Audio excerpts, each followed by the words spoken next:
Yes, people! Welcome back to GNA TV and Chelsea Fan TV for another Chelsea news update. Moises Caicedo. I can hear myself talking. What's that? There we go. Moises Caicedo is still not a Chelsea player as of yet. We've got news in and around him today, which we'll be talking on, which is, I say new news, but more most recent news on him we will be discussing. We've got news in and around some of the signings we've already made in, obviously, Axel Disasi. We've also got news on the Robert Sanchez deal yesterday. We'll be talking about that.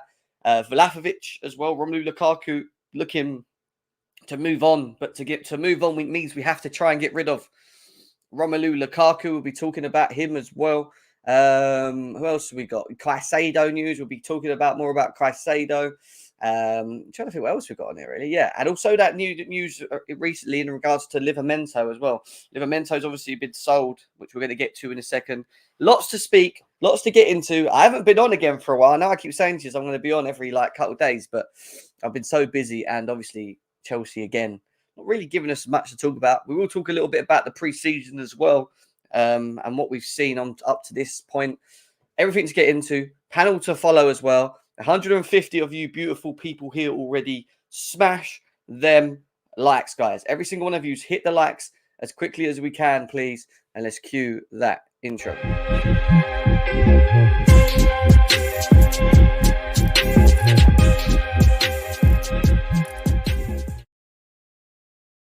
Yes, people, welcome back to GNA TV and Chelsea Fan TV for another Chelsea news show for you guys. And again, I hope you guys are absolutely blessed and having a beautiful day, wherever it is that you might be doing.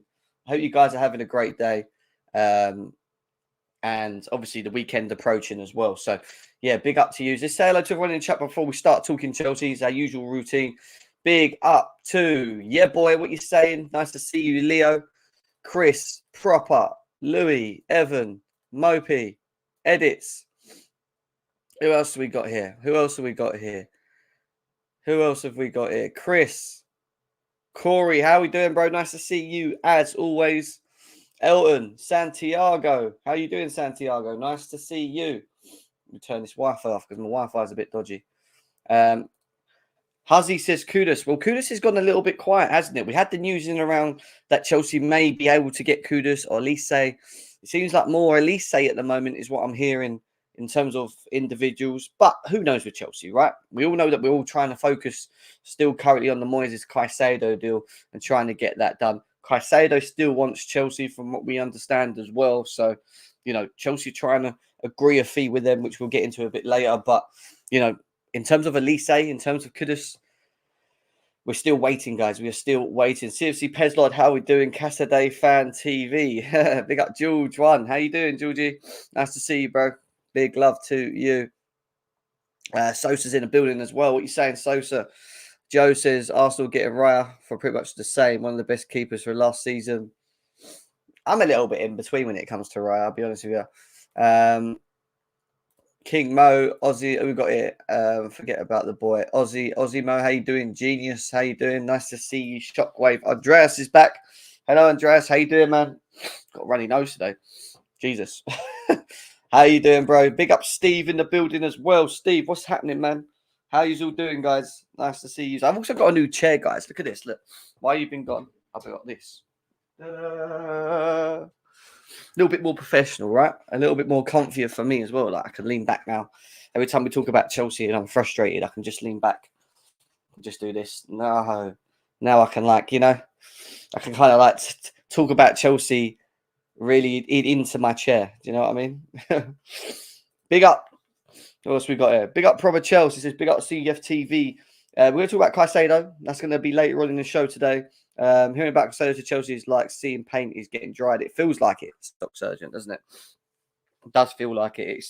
It's a deal that doesn't really surprise me in terms of how long it's taken, and obviously it being Chelsea, because you look at what happened with Erling Haaland when Chelsea were trying to sign him for Borussia Dortmund. We were sitting on that deal for about nearly 2-3 months till the point where we signed Romelu Lukaku. We also had the same issue with Kai Havertz, if you remember. The Kai Havertz situation was exactly the same. We dragged it out. It took ages before we actually got the deal done. as well. It was just long-winded. And then you go on to the Enzo Fernandez deal. And the Enzo Fernandez deal was one that was dragged out for a long time itself. Dragged out for a long time until the last day, guys. Probably like the last hours for us to try and get this deal done. Pretty crazy, right? All fire one first set. I know. Tell me about him, Jess. All right, guys.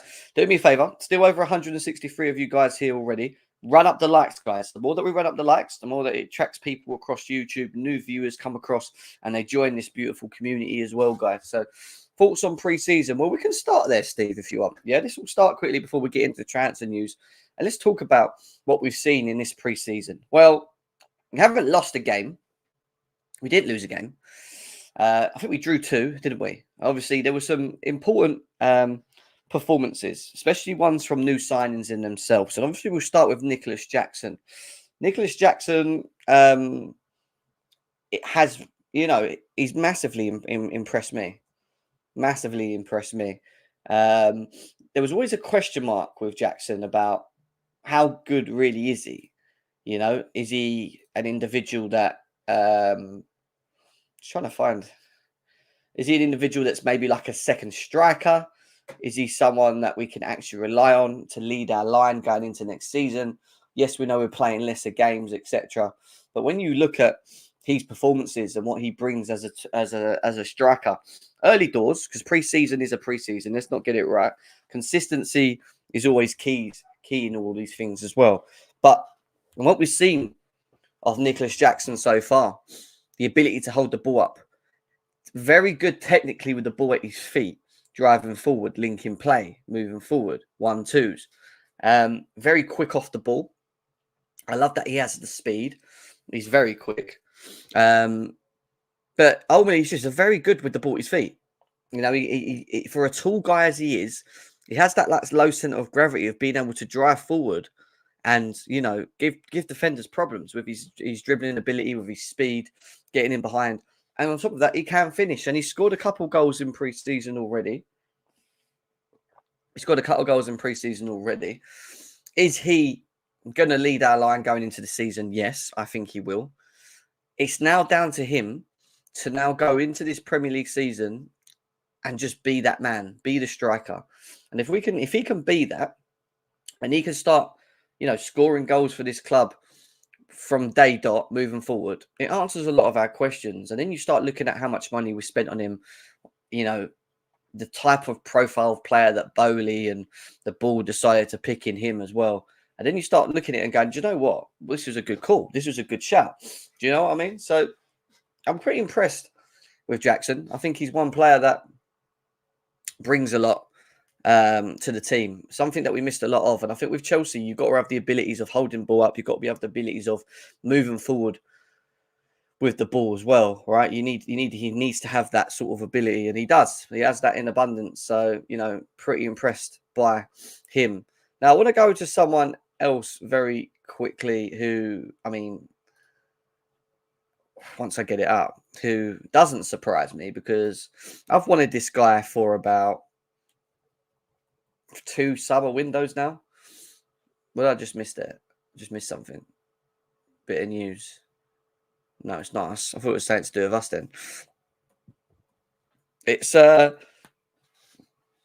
individual that unfortunately ended up hurting himself last game round, and it's Christopher Nkunku. And Christopher Nkunku is an individual that I just think we have been missing as a club for a very long time. I think he has the abilities to... he's so direct and so good with the ball at his feet. His decision-making on the ball, when to release it, make runs off it, is effective. He's playing off the left, but playing more of like an inverted left forward. And we saw it last game round. He's linked up with Jackson and him. The understanding, the chemistry already looks like it's going to be good between the two of them. Both good at the ball at their feet, both effective moving forward, both quick, by the way, both very quick. And this is what we need, right? This is what we've been missing for a couple seasons now. And I'm hoping that this injury, which we've still not had reports on yet, is a minor injury, that he comes through. He comes through and is able to start the Liverpool game. We've still got a bit of time till that anyway. So we'll wait and see what we hear back from Chelsea in regards to his injury. But in terms of his performance, scoring goals, the thing that I love about Nkunku is even if he hasn't got the ball at his feet and we're in the box, he always seems to guess or assume that the goalie's going to flap the ball or it's going to end up there. It's something that Frank Lampard used to do quite a lot, and people will remember this. He used to arrive in the box, but he always used to make the runs into the box in the right areas, right? Without actually having the ball. And the ball, someone would shoot and it would land to him and he'd be in the right place at the right time, bang. And that's what Christopher Nkunku also has to his game. He's a killer in front of goal. He'll score goals. But he also aids to the way that we play, move forward, the link-up play, the understanding, the chemistry. And it's exciting times for us for once, It really is exciting times. I just hope that he stays fit, that this injury isn't as serious as it is. And yeah, he's definitely he's definitely one that don't surprise me moving forward as well. So yeah, look forward to the Christopher Nkunku. But I want to talk about them two more specifically, just because of how bad our attack has been, right? Our attack has just been absolutely atrocious the last 3 years, and we know that. But now we have Jackson, we have Nkunku, Sterling. All right, Sterling's not been great off the right. I know people still got their question marks over him as well. Hopefully he can kick forward and we see the best of him. Mudryk is another one that has really impressed me. Looks a different player. Looks more confident. Looks like he understands what he wants to do with the ball more. And Christopher Nkunku, Mudryk is another one who I'm really looking forward to seeing, but also brings depth, right? Because even if he isn't starting games, because Nkunku starts off the left, if we're not playing 4-2-3-1s or whatever, it gives us that extra, what's the word? That extra put, that extra speed. And that's the one thing I would say about our attack. The speed of our attacks are crazy. And this is without Madueke, right? We've not seen him this season. He's had a bit of an injury. But, add Madueke into that. You've got Mudryk. You've got Nkunku, you've got Jackson, and you've got quite a strong attack there. Do you know what I mean? We do need to add a bit more to it. I still think a Kudus and Elise will potentially still happen, and obviously we're going to talk about that. But yeah, it's been good. I think the four at the back is working for Colwell's been very good. It's impressed me, very comfortable on the ball. Thiago Silva's just Thiago Silva. There's not nothing more to say other than Thiago Silva. But it's been a decent preseason, barring Nkunku's injury. Guys, if you haven't tap the likes, please hit the likes now. Please hit the likes now if we can. We definitely haven't got enough likes at the moment. Let's see how quickly we can get this to 100 likes, guys. That's the biggest target I've got for you now. I'm actually looking at the thumbs now on both channels. So please hit the like button, please, as quickly as you can. And we will get into Chelsea transfer news that we know up to this point now. So keep hitting the likes, guys. Keep hitting the likes. Everyone smash the likes now. I want to see that thumb go up rapidly. Let's go, guys. Let's go. Guys, on Chelsea Fan TV, we're also nearly at 200k subscribers. It's amazing. It's amazing. So thank you for that. But we do need you guys to help us by subscribing if you haven't done already as well, and smashing the like. So please keep doing that as much as we can. Rumored to get Paredes as Caicedo's replacement. Hell no, I don't think that's true.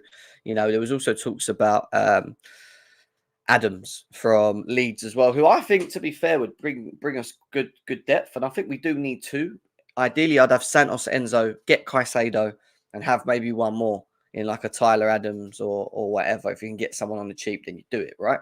So that'll make a lot more sense. Calby, how you doing, bro? Nice to see you. We need a quality backup striker if Jackson gets injured. We're in the mud. That's true. And obviously there's talks about Chelsea needing that. So let's get into the transfer news, because we are going to get the panel in as well and catch up with them. So let's just break into what we do know or have already. Let me close these. And what I'll do is I'll quickly just make sure that we haven't got any more breaking news in the meantime. As it stands, we haven't. No. We'll see how things go on. But right, let's start with the news in and around. Where's the point? Not that one. We want this one. Where is it? Oh, where is it? God, I've got so many tabs open. This one. This one, guys. No, not this one. Oh, I'll get there. You can tell me a little bit, what's the word? Still not that one. Why does it keep going to that one? Jesus. God's sake, Gem. All right, this one. There we go. Quick news in and around. All right, a player that ain't at Chelsea, but obviously Chelsea have a deal in this as well. Livramento is joining Newcastle for 35 million plus add-ons, and Chelsea have a hefty sell-on clause on this. Now, the regions of these sell clauses are around from about 15 to 20 mil. It's not confirmed yet. We've had 18 mils, we've had 15. Some people saying as high as 20 mil for Livramento. But again, this is a good bit of business for Chelsea, right? You know, they're making a bit of money on a player that they used to own. Is now being sold on, and they're taking, I believe, around 20 to 30%, or it might be more than that. I think it might be even 40%. Sorry, 40% of the overall fee, which is nearly half of the of the original price for Livramento, which is absolutely crazy. So again, does that aid? And some people say, does that aid us signing more players? Does that now allow us to add maybe a little bit more on the likes of Caicedo? Well, I'd beg to think that we have that money anyway. What that money does is allow us to maybe recoup an example of like who we just bought recently, Axel Disasi, who we know cost around 38.5 million. So yeah, it's 35 million in the pocket, and a player that evidently that's come through the door, you pretty much, I'd say, that they don't work it out like this, but it works out as if to be like a free player, or the Sanchez, for example. You've got yourself a goalie that, cost you 25 million, but you've already just made 35 million, but, you've just made yourself another 20 million back from it, for example. Do you know what I mean? So it's mad. Good luck for competing for Conference League. Yeah, all right, Skills. You concentrate on trying to win the league for once, yeah? You keep trying to do that. Shout out to Marina for this deal. Yeah, big up to Marina, man. This is a Marina deal, guys. So, yeah, that's that on that, guys. Keep tapping the screens. We're going to fly through this, and we're going to go on to a player that we have just signed, and one that I just mentioned just now. Here he is, Mr. Axel.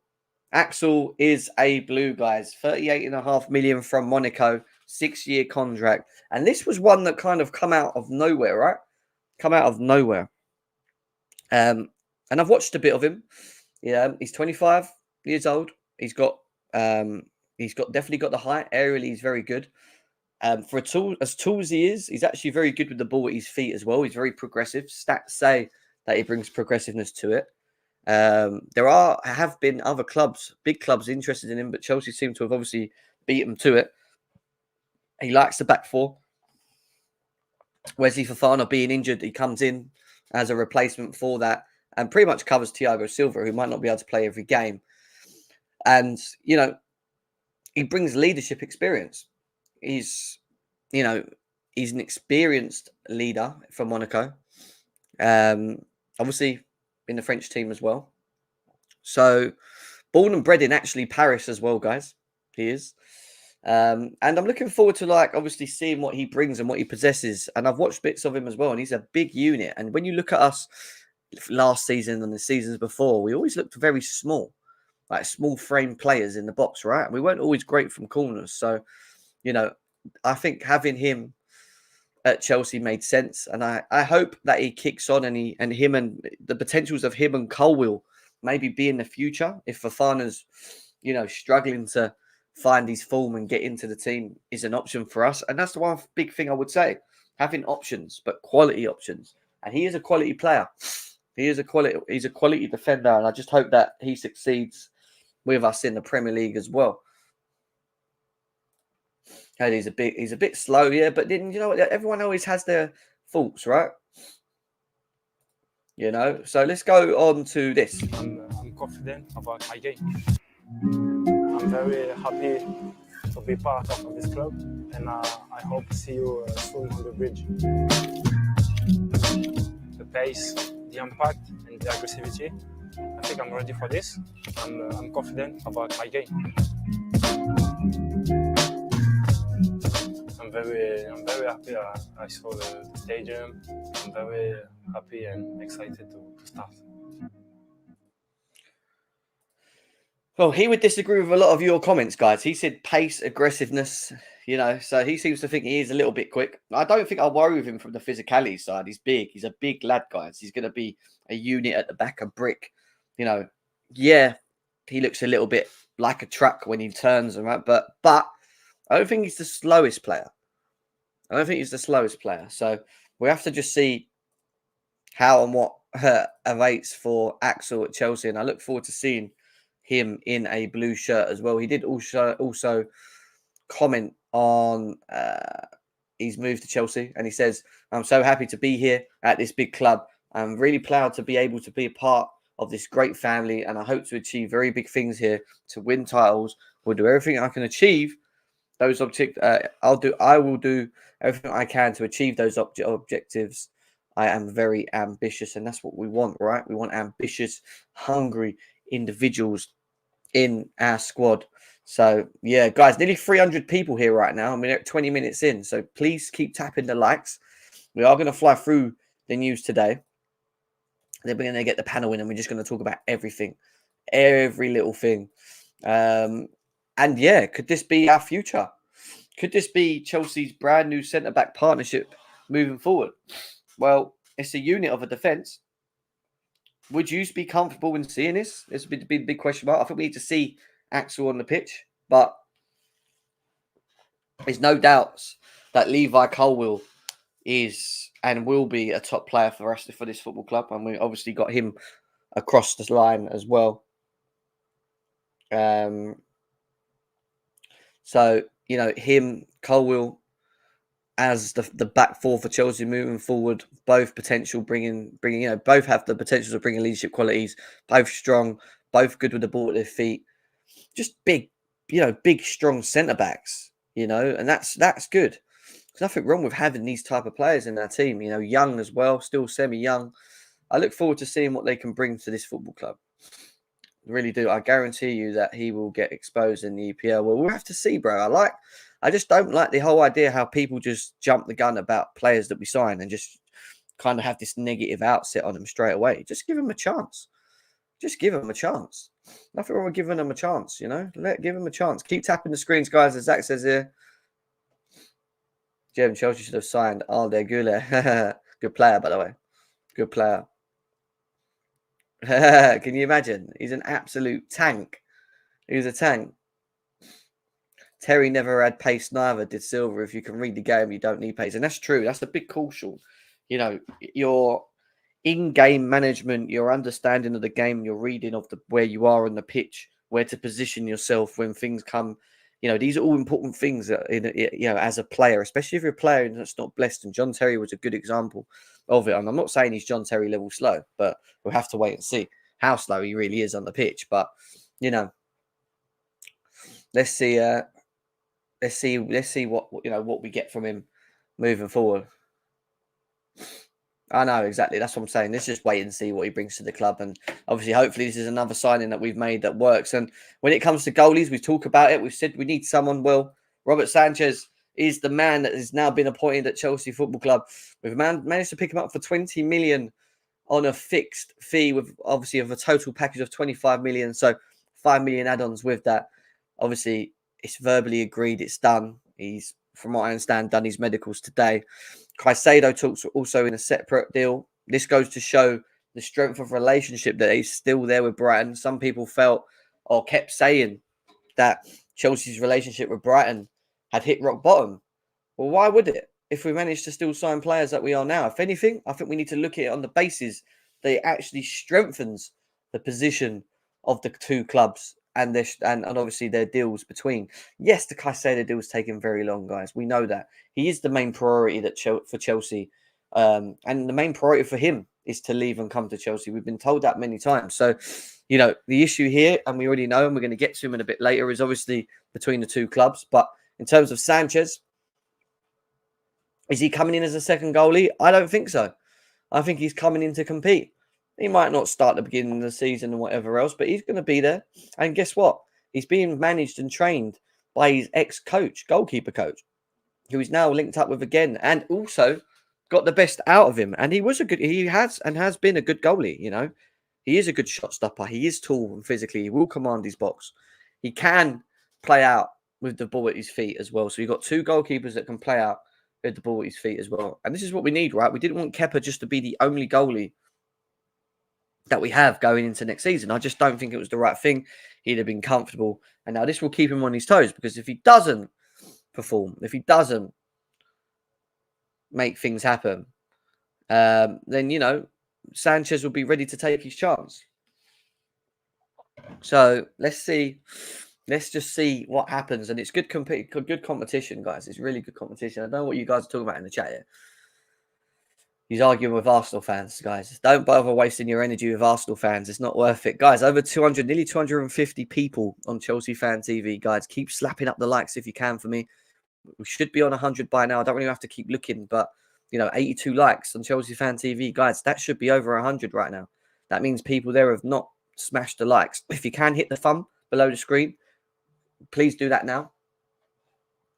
Please do that now, and let's get it moving. I just saw an Ormstein. Ormstein's just dropped a tweet, but it wasn't to do with Chelsea. I thought it was to do with Chelsea, so I got excited, but no, it wasn't. So 12 more likes, guys, on Chelsea Fan TV, and then GNA TV, guys. Let's get this up to 100 as well. If you haven't hit the likes, hit the like button now as well. Hit the like button now as well. So we move on from that, and we go on to obviously what we said. What is the most recent news on Sanchez? Well, the recent news on Sanchez is today he has completed his medical as per Fabrizio Romano as a new Chelsea player. Contract set to be signed after a deal in place with Brighton. Official statement to follow. Brighton to receive 20 mil fee plus a 5 million add-ons. Now, does this have any link to the Caicedo deal where we've been told there could be a potential total package agreement for both players? Separate deals, but maybe an overall fee agreed. So, all right, we'll give you the money you want for him, but you need to give us, and this could be the big part of it. This could be from the Chelsea side. We'll take your goalie off you for X amount, money that you want, but you need to agree the Caicedo deal with us for X amount. Maybe that's already a position. We don't know. Maybe that is the case. I don't know, but we'll have to see with Caicedo in a bit, but we're going to get to him in a second. I keep talking about him because he is the talk of the topic, isn't he? We're still waiting to know what's going to happen with him. Sanchez on Ben Roberts, who is the new Chelsea goalkeeper coach. He helped me mentally as much as he has technically. Ben has helped me calm down. He taught me that mistakes can happen and to always be mentally positive. If I make a mistake, just go again without showing your emotion. And it's very important. You know, you have that relationship with your goalkeeper coach. And maybe a big reason why he's been brought in is probably to do with the goalkeeper coach himself. His experience with him, obviously, you know, and yeah, you know, I don't think it's a bad thing to have a Premier League proven goalie at the club. Give him a chance. Let's see how it goes. We've not had any update on Nkunku's injury yet, T1. We're still waiting for that. I'm hoping and praying that it's not a big thing. I'm hoping, but who knows? I don't want Sanchez, but if he helps us get Kaiser, then so be it. Exactly, Eric. But also, we needed a goalie anyway, Eric Blue. You know, we couldn't go into next season with just Kepa. We needed something else. Do you know what I mean? Guys, over 300 people here right now. Big up to every single one of you guys. As always, please make sure you're tapping the likes as well. I don't know, Martin. That's a good question. Not too sure, to be honest. Not too sure. But we move away from Sanchez. Now we have our goalie, the goalie area covered for now. And we move on to the strikers. Because Romelu Lukaku is still stuck at Chelsea. We know this. But there seems to be an ever-growing discussion around Vlahovic coming to Chelsea and Lukaku going the other way.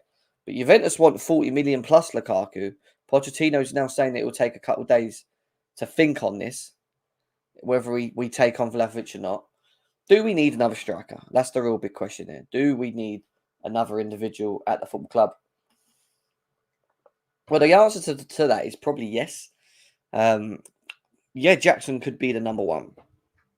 And he will start at the beginning of the season. And he will have his opportunity. However, if we do lose Jackson, for whatever reasons, for whatever periods of time, who do we have coming in next? And people was talking about Armando Broa. Yeah, cool, no worries. But I think we forget that he hasn't played for a very long time. A very, very long time. And that is a little bit of a worry for me. And Vlahovic is not my ideal first person that I think we should go for. in my opinion. I do think, and I have said on this show, that I feel it's a very limited market, the striker area for Chelsea. But at the same time, we do still need to get rid of Romelu Lukaku, and I don't think I could go another season knowing that Romelu Lukaku is still on our books, taking what he's taking, because he is taking a bit of a cut on us guys at the moment, right? So what do you do here? The issue you have with Vlahovic is his wages, because he will demand a good 200k plus in wages to come to Chelsea. Are we going to be in a position that we want to do that? You know, and this is true as well. Bro has not actually had a pre-season. He's not actually had a pre-season, so that worries me slightly as well. So Jackson and Bro, Vlahovic is too much money done with Lukaku, exactly. But this is the issue: can't get rid of Lukaku without maybe potentially getting someone for it. You won't go to Saudi Arabia or anyone where they'll spend the money for him and then just take him from us. So it leaves us in a position. It leaves us in a position where we're like, right, do we do this? Do we not? And I don't know about this. I'll be honest with you. I want to see Jackson starting. I do. I think Jackson has all the tools available to be, to hopefully be successful at this club. And I want to see him pull through. But he means him himself has to take his chances. Him himself has to, this season show us this. So these are all still things to be proven. But at the same time, do we need to have someone that can compete with him, keep him on his toes, push him? A bit like the Kepa situation. Yes, can Broher do that? Of course, but we know he's been out for a while. So it's a tough one. We will do a team lineup. We'll do a team lineup, preferred team lineup for this game. Usually do these before the game. So that'll probably be next week at some point, guys, that we'll do that. Well, if we could, I think we would have, but I don't think it's going to happen. So let's see what happens in more time with Vlahovic to Chelsea potentially. Right, let's go on quickly to more news. And we're going to start talking about Caicedo, guys. Keep slapping the likes if you are new here. Subscribe if you're new as well. There's a possibility that Sanchez and Caicedo could be included in the same amount, a total package, even though they are two separate negotiations. Well, yeah, maybe this will help us get it over the line now. The fact that we've took Sanchez, who Brighton wanted to sell off off the books, that could be a possibility of now pushing them to agree. We know that the Caicedo camp's having to do the same as well to try and get it done. But we're still in the same position where it comes to fee. The fee is the big issue in all of this. It's not Caicedo, it's not Chelsea. It's the fee. It's between Chelsea and Brighton. And Brighton are making it very hard because they want the 100 mil. They feel that he's an 100 mil player. But Chelsea are obviously reluctant in doing that. And maybe buying Sanchez for 25 million maybe allows us to get him for 90 million. 90 plus add-ons. 95, 90, whatever. Maybe. There's talks that Chelsea will pay the 100 million now that they've sold. Now Livramento's been sold. And we've got another 35 mil from the deal. There's talks that Chelsea will do that. Well, the one thing we do know is that a final offer will come through the door. And the most recent news that we got today on Caicedo is from Ben Jacobs. And he says, crucial few days in the Chelsea pursuit of Moises Caicedo. Haven't walked away. Let me put this in there as well. Actually, while I'm here, I'll read it in 2 seconds, guys.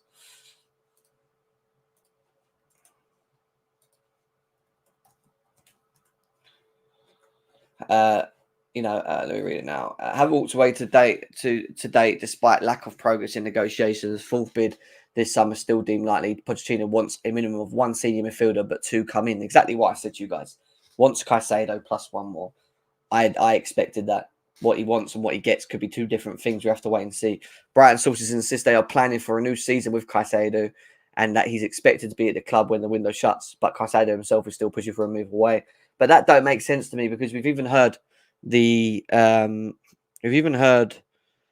manager himself, De Zerbi, come out and say that we're still waiting. He even feels that potentially that this could still happen, in my opinion. So, these are all things that I think are going to be intriguing, interesting, and we'll have to wait and see what more goes on with it. But that's where we stand with it at the moment. I don't think hopefully we'll get some news over the weekend, but I've got an honest opinion. I think it'll probably be, again, going into next week, we do want to try and sign Caicedo before the Premier League starts, right?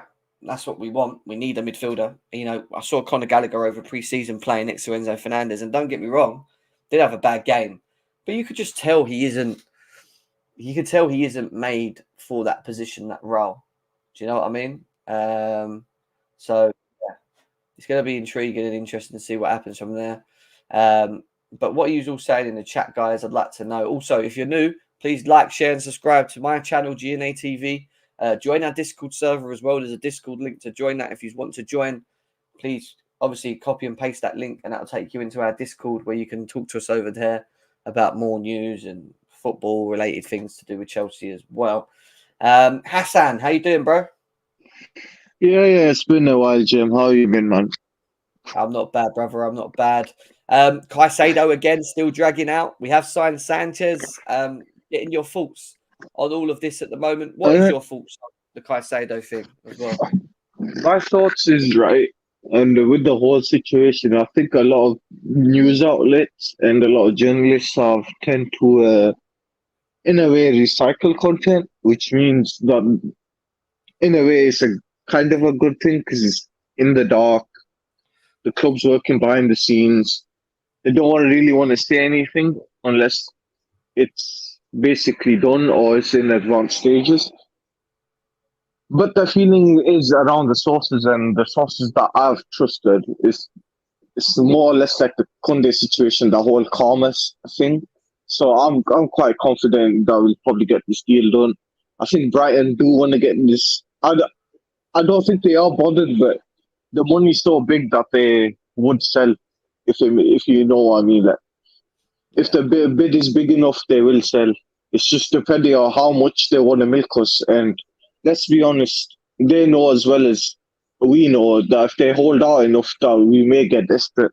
And that's what they're hoping to do. As long as Chelsea have a strong back and say 85 million, take it or leave it, or something similar to that sort of deal, I think we will get the deal done. It's just whether or not Brighton would accept. And it's a bit of a weird one, but I do have a feeling that they will accept, in a sense, if the bid is big enough. Yeah, I want to say big love to Mo from the Blue Lounge, guys. If you've not followed him, please give him a follow as well on YouTube. One of my close friends on here that I've got a lot of time for and respect for. So big up to him. Nice to see him in the chat. He says, listen to GNA TV while working. Life is good. Life is good, bro. Life is always good. And I hope you're having a good week. Well, hope a good week and a good Friday as well. Guys, there's over 350 of you here combined. GNA TV, smash the likes if you can. Nearly 250 people on Chelsea Fan TV as well. Big love to you guys. Big up to Daniel Crane in the building as well. Hope you're well, my brother. Nice to see you as well. There is talks about other options, Paredes, Tyler Adams. Now, look, reading this comment as we did just now, it makes it very clear that Poch wants two to come in. One being Caicedo, has to be, and another one on top of this. Now, Tyler Adams is one that seems to be screaming quite loud at the moment. I know Paredes has been of the reason, but Tyler Adams seems to be one that we're linked to with the whole, the whole situation of bringing in a second midfielder. I'm cool with it. I actually think he brings squad depth. I think he kind of actually suits what we're trying to do. I think if you can get him for a very cheap rate, we're being told 20 mil for him. I think that makes a lot of sense if we go down that route. But it's just more of having the squad depth, right? And I think the one thing going into next season is we want to have at least 4 central midfielders. And I think Andre Santos will be one of them. I think obviously we know Enzo will be there. You get Caicedo, that's free. And then you get one more. And that's why you probably look at someone like Tyler Adams on the cheap and you try and bring someone in like him in with us on it as well. And, you know, hello, bro. How are you? Not bad, bro. He isn't. He's had a bit of an injury as well. But praising Caicedo would be good. Some people want Paredes. I mean, Hassan, what's your thoughts on it? Paredes or Tyler Adams on top of Caicedo? Do you think that's a good idea for Chelsea? Yeah. I do believe that we do need a strong squad depth after letting go basically our whole midfield. We let go of what? Kante, Kovacic, Jorginho. So we 100% need to have squad depth. I'm not bothered between Paredes or Tyler Adams. I think they're both squad depths. I think we both agree on that. It's more or less like we gotta get Caicedo done and have one or the other for the extra squad depth. And we can't. Let's be honest. We can't go into the season with no disrespect to him, but like Gallagher and whoever it is. I forgot his name now. You just said it earlier, but Tyler Adams, yeah. yeah. We can't go with youngsters and Gallagher as our backup. So we definitely need that extra depth and whoever it is, but Caicedo has to be the priority, and that's why I'm a little bit calmer with the situation. I think of the Paredes and Tyler Adams, I think because of the clause, it would be easier to get Tyler Adams. Yeah, I hear you. Couch, what you saying, my brother? How are you? Yo, what's up, fellas? You good? Not bad, brother. Not bad. Nice to see We're you. all as doing always. good here, man. Yeah, Couch. good to hear from you guys, man. Couch. Yo, I'm here. Caicedo, man. Caicedo still taking its time, shall we say. We've just brought in Robert Sanchez, who we'll talk about in a minute. We'll talk about the goalkeepers in a bit. But there's also talks about additional midfielders. Ben Jacobs said today that there's a possible that Poch wants two, not just one, midfielders coming in. Maybe why Chelsea are looking at Paredes, Tyler Adams, along with Caicedo.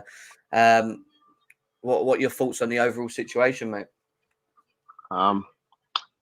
It's getting to the point where it's peak, man. Let's just be real, you know.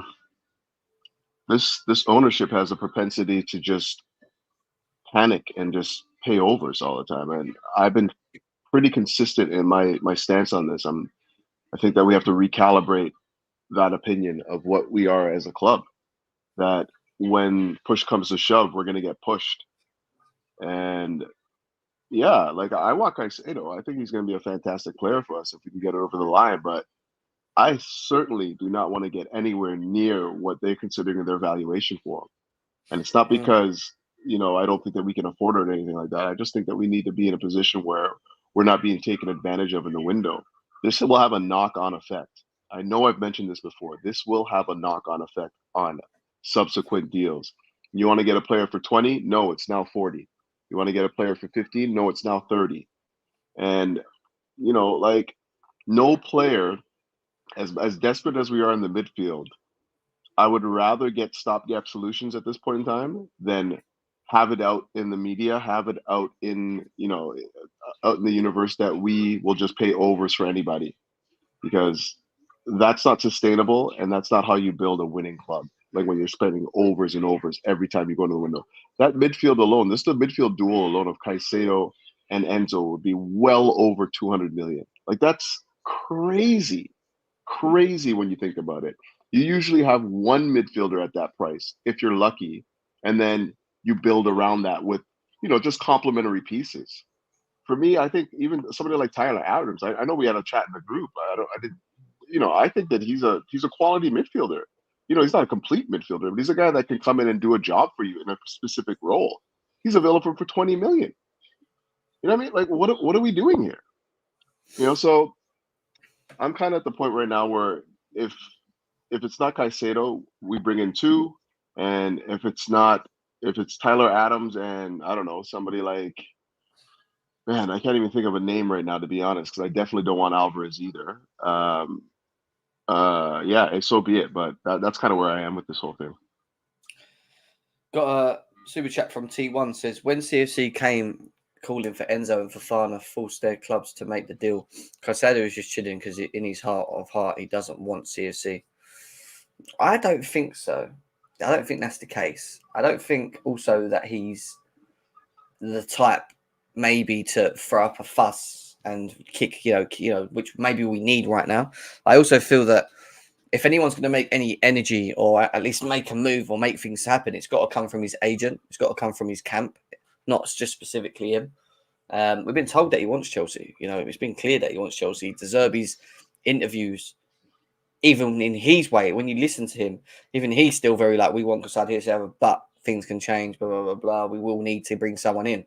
So look at the way he's even talking in his interviews, right? So, you know, your manager doesn't do that if he's 100% confident that there's a player that's going to stay, right? So why would he say we need to try?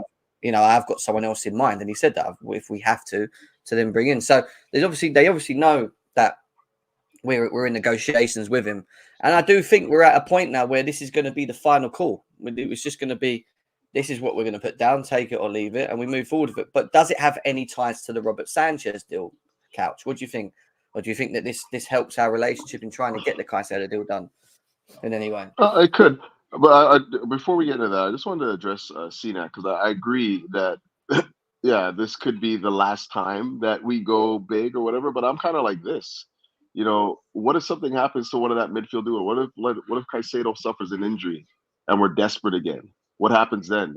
At that point, then do we decide to like recalibrate our thinking and whatnot, or do we get desperate again and go big again? Like it's just not sustainable. That's what I'm saying. The ideology is not sustainable. Not so much just, okay, we have our foundation, now we can pick and choose who we want. It's the ideology around it, because it's not going to be a perfect scenario every time, every year we go into the window. But on the whole Sanchez thing, yeah, I can only help relations. It can only really help that we have, we've got a deal over the line with them, and it's not like I don't feel like we've been taken to the cleaners on this one. I feel like this is a good deal for us in particular. So, maybe that sort of like sways the balance a bit, where we may push this next bid to closer to 90 million, where Brighton feel a little bit more comfortable about it, just based on the fact that like the two deals now, I mean, they wanted to get rid of Sanchez anyway, so it's a small victory in our part. But yeah, it could swing the balance a little bit more, and we can walk away feeling a little bit better about ourselves, not having paid 100 million, and getting a little less for Sanchez than probably the market dictates at this point in time. But in the end, it's a lot of money. We're still talking about a lot of money, and where do we go from here? That's the next question. I think Sanchez, for me, is a complementary piece to what we're trying to build here. A guy that can, yeah, right. Like I think he brings it. What I say is he brings competition to Kepa, right? Because what I was worried about going into next season is just having Kepa. Do you know what I mean? And like, I just don't think the pressure there, because he would know in the back of his mind, there's no one here. I'm starting. They think I'm really like, do you know? I don't want that. I think they can see that when you look across most areas of the team, bar in the midfield at the moment, there's competition for places. Yeah, and then not only that, like I think that his skill set fits the style of play that we're adopting here. Like I really think that like his distribution, like, and I know I said it on chats and whatnot, his distribution is exceptional. Like both short and long. His ability to assess, where the soft spots are in the press and make the accurate pass to break them is exceptional. Like he reads the game extremely well. He's not just like playing hot potato at the back line. He knows where to make that pass. He's brave enough to make the pass. He trusts his players. The other thing I like about it is he already has a natural partnership with Caicedo. If we get that over the line, they know where they need to be to break the press.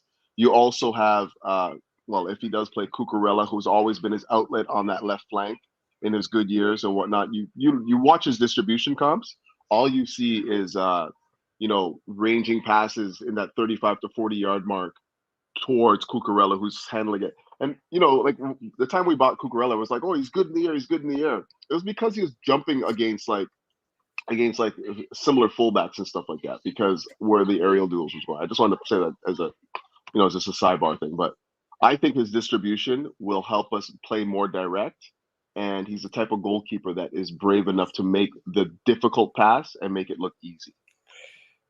A lot of people saying that Chelsea are preparing a bid that's closer to the 100 million valuation. We've not had any,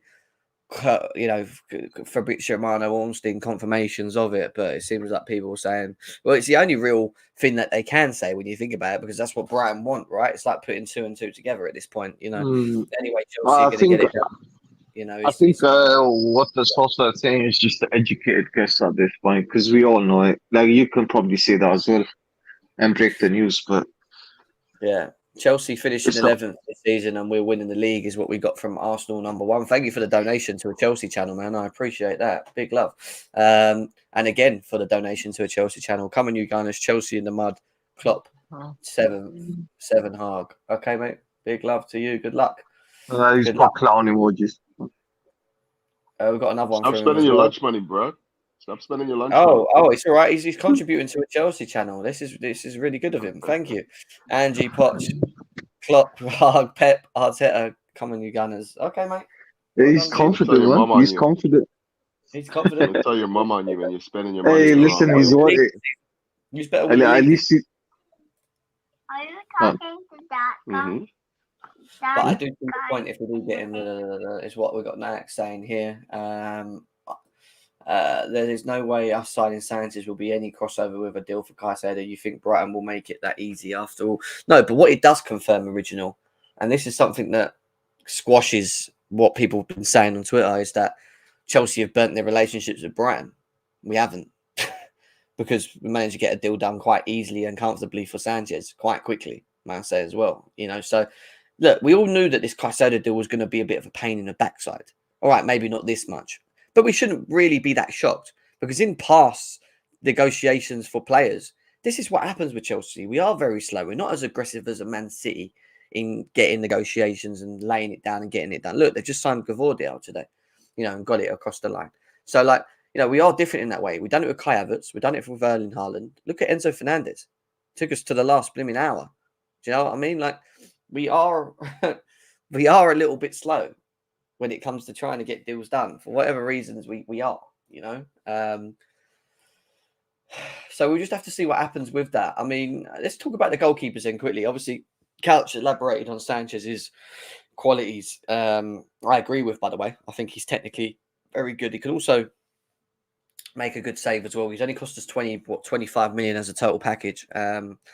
Hassan, do you think Sanchez is a good competition for Kepa for you?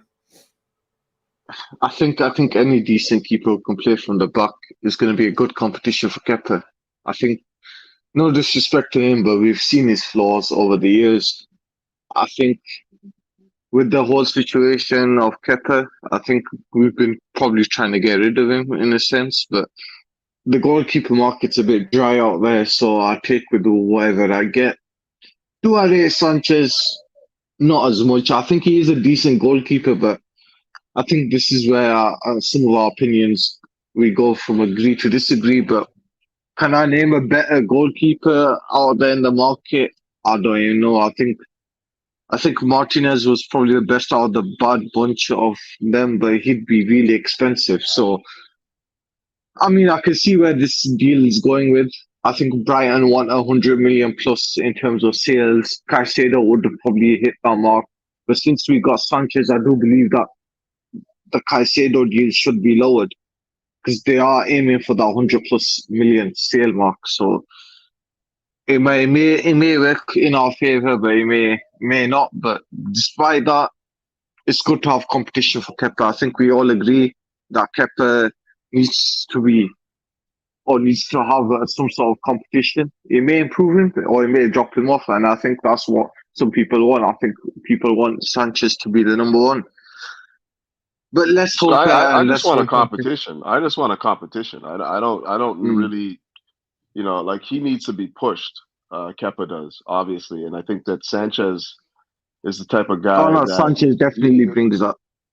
Yeah, and then not only that, but he also is the kind of guy. He's got the mentality of a number one. Like, he doesn't want to be sitting on the bench. And when you have that in the goalkeeper, someone is like, "Yo, man, I want to be starting." It's a healthy competition that brings out the best in both, right? So that's kind of what you want. Like, you don't want to bring in a number. Like, I understand the need for wanting to bring in a number one to just bench Kepa period, like, permanently, but in the end, that's not good for the squad anyways. You want guys, and it's not good for in the business right because frame it of lows. mind. Exactly. But you want guys to be in the right frame of mind. You want a good, healthy squad, guys that are competing in training every day and fighting, fighting for the badge. And when you have a guy that's disgruntled, knowing that he's not going to play, and you have another guy that's new to the club, not really sure about what the the dynamic is, it doesn't make for good squad building. So I want competition for places everywhere. And I know we've spoken on this multiple times about this idea that Chelsea just don't have enough healthy competition for places. And, it's starting to change now. We're starting to see it a little bit more now. We have to start looking at the striker position as another option. Not because I don't think that Jackson has been fantastic in the preseason, but before the reasons that I said before, like he needs to continue to be razor sharp. He needs to continue to be pushed. That you're at Chelsea right now, and like there's nothing's easy here. You don't just get like handed the jersey just because you scored a few goals in the preseason. You have to continue to work hard and continue to challenge for your position. And right now we just don't know have a healthy competition there. He's the last game he wasn't terrible, but he was actually really good. But like I was feeling a bit of complacency in his game, like just a slight amount, nothing crazy, but if that starts to really like he's comfortable making a mistake or two, whether it leads to a goal or not. Like I know what you mean. Right, exactly that, right? Like there's a couple of chances there he should have taken. He should have taken. And I know he's not going to be scoring them all the time, but like I need to know that he's got the fear of God in him when he's missing opportunities because he has somebody else that's breathing down his neck, and that's not the case right now. Yeah, I hear you as well, and I think he is good competition. And if you got to bear in mind as well, the new Chelsea coach that we currently have at the moment has worked with Sanchez, has actually got the best out of Sanchez as well. So that is another bonus to us moving forward if we are going to get the best out of Sanchez and get him competing with Kepa moving forward as well. It'll be interesting, but it was an area that I thought we needed to sort out. And the fact that we brought him in, all right, it might not be everyone's first choice, but he brings Premier League quality. He suits how we want to do things moving forward as well. It's just now down to him to find that form that we have seen in him in the past with Brighton as well. But let's quickly talk about the defence. Axel Disasi from Monaco has signed with Chelsea for 38.5 million, 6-year contract. Kind of come out of nowhere, right? This one, it wasn't really talks around it, whatever. It was just a bang. Here we go. Chelsea have signed him. Blah blah blah. Blah. Obviously, I've watched bits of him. I think he brings a lot of aggressiveness, leadership qualities at 25 years old. Good with the ball at his feet. Yeah, he's not blessed with the most quickest of pace, but again, I think his sheer size and how he is, I think he can cover that. It depends how good he reads the game, which we'll have to see. A lot of the French fans say that he is. They feel he's a very good player and he would suit the Premier League as well, which I look forward to seeing him as well. Some people say it will be him and Colwill, which will be the two that will be the partnership moving forward, with Wesley Fofana being out and obviously Silva maybe not playing as many games as well. So, I mean, when this news came out, Couch, what was your thoughts on it? I liked it. I think that we needed some more depth there. I know we talked about it previously. I was of the opinion that, either you address the defense because it's looking quite thin, or you beef up that midfield to protect what was looking like a shaky back line. And they went for the latter and brought in a center back that not only is good with his feet and can play multiple positions, but is also a goal threat. Something that we also don't have. A guy that can get in the box and win aerial duels and score goals. What did we lack the most last year? Goals. 38 goals in 38 games is not enough. And so again, we're not getting a complete center back here. We're getting a guy that's a little bit versatile, but there are going to be pieces of his game that you're not going to like.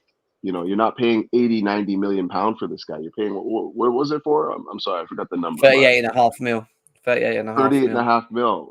For what you're getting, there's going to be skill sets that he possesses that will help us going forward. And again, I know everyone's like, well, we already have Chalobah, and Chalobah's there. And I'm like, we've seen Chalobah already. We know what we get from him. He's a decent player. He can come in and give you some good minutes in a pinch, but he's not consistent enough to play at this high level. That's the problem. That's always been the problem. So bringing in Disasi for me is just, again, addressing a need in the squad. And, he's good with his feet. He score goals. He's obviously very combative. Obviously, yes, maybe his pace might be a bit of a problem, his turning and whatnot, because you guys know that I focus on that a lot, his footwork. Can he play a high line and be effective? I know Monaco do play a high line, and that's probably why people have seen him get exposed a few times. in 1v1 situations. But overall, I don't think that this is a bad deal for the club. It's a new guy. He's also obviously worked with Badiashile as well, another guy that we have in the ranks from Monaco. So, we're looking for partnerships. We're looking for guys that have familiarity with each other, so that we're not, caught, within a back line that is just so unfamiliar and unbalanced. So I'm all for it. Yeah. And on top of Yeah, all go of ahead, that, we're looking at availability. And when you look at his injury record, it's next to none. He's had no injuries. I didn't Right? even know that, but yeah, that's also great. The fact that he's physically fit and ready to go every week. That's great. Great news for us as well. I agree. Don's in the building. Don, we've moved on from Caicedo and all that, but I will ask you in a bit when we get back to that. I just want to quickly talk about this guy here, the 38.5 million French defender, Axel. I mean, he came out a bit out of nowhere, really, the news on bringing him across. I mean, what was your thoughts when you first heard this? Was you happy with the profile player brought in? Yeah, big up boys, by the way. But yeah, no, with Disasi, literally, I've never watched this guy in my life. The only time I heard about him was when Man United were linked not too long ago. And yeah, I was seeing a few mixed things about him from their fan base, but you know how Twitter goes. You're gonna get agendas from one half and then another that actually makes sense of it. But from what I've seen, like with the research I've done, the videos that I've watched, he looks like someone who is quite comfortable in the ball. I've had a look at his passing stats as well. Passing accuracy is really up there, so he looks like someone that's going to be able to fit like a glove in the system that we're building in order to sort of build up from the back and comfortably play and punch the ball in from the back. Because if you look at our current defenders, Badiashile, is really comfortable on the ball. He's able to play it into midfield from the back. Levi, same sort of thing. Even Bashir Humphreys on both feet, he was really comfortable playing it out from the back. And I feel like Disasi kind of fits that mold. So I think he'll be really good in possession. Physically, he looks like someone that you just can't take off the ball. He looks really aggressive. It gives me a bit of it's quite similar to like a Fofana or like a Rudiger, like just no nonsense, straight onto you, get the ball off of you, sort of defending, not trying to let you turn or spin him. That's the sort of impression that I get from the clips that I've seen. But yeah, he does look a little bit flat-footed, I would say. So maybe he might be a problem when it comes to like certain one-on-one situations. If let's say Reece James has bombed all the way forward and now he's having to deal with a tricky winger, he might be a problem in that sense. Yeah. But yeah, I mean, I can see why we're looking to bring him in. 45 million euros is nothing. Obviously, he's 60. He's 6'3" as well. We're lacking height in our team. Badiashile is the tallest guy in our team. Even Kepa's 6 foot. Yeah. So for me, I'm not against it. And the fact of the matter is, he's worked with Badiashile before, played with him before. I trust the scouting network. You know what I mean? Since January, they've made really good signings. Everyone that they've brought in has been quite good. I've been quite impressed.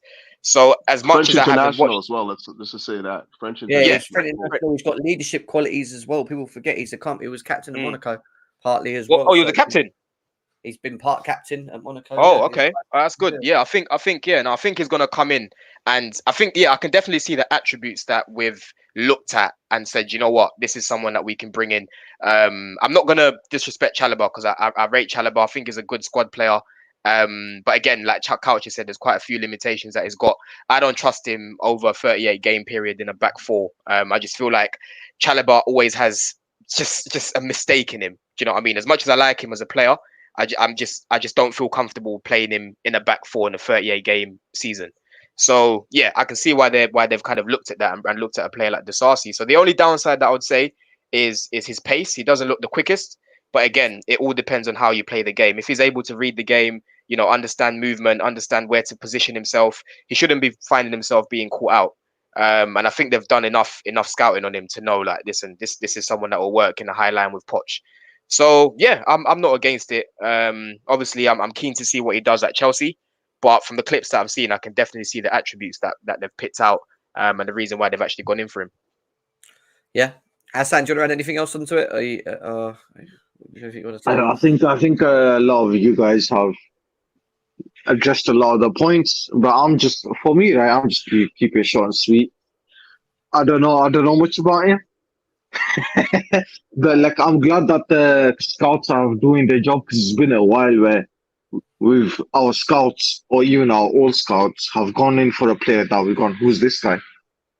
Yeah. And when we do our research on him, on paper he seems to have, like, I'm not gonna claim that I've watched like 5 different leagues, but on paper he does seem like a good fit, and he seems like he's good going forward for our club.